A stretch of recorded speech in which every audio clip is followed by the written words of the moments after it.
and welcome. Today I'm going to show you how to get the most out of your Thieves laundry soap. So this comes very concentrated, and one of the things that you can do when you first get it, it literally takes just this small amount to do a load of laundry. So you can take a Sharpie, especially if other people in your home are using the laundry soap. Just take a Sharpie so that's how much they use. But you can also dilute it, and the way that I'm going to show you how to dilute it, you can actually just use that same amount as well.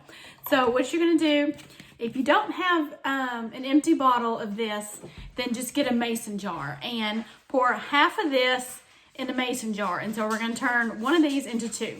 So pour half of this into the mason jar, fill them both up with water, excuse me, and then for each one, you're just going to put one capful of the Thieves household cleaner. So this is going to double your laundry soap for you. And just put a capful in each of those. And then you can also, if you want, kind of some extra, boost, you can add a couple drops of purification to each bottle, or you can also add lemon, or if you like lavender, feel free to add any essential oil that you want into your laundry soap and have any scent that you want. So again, that's how to turn one bottle into two. So I hope you enjoy this tip. Have a great day.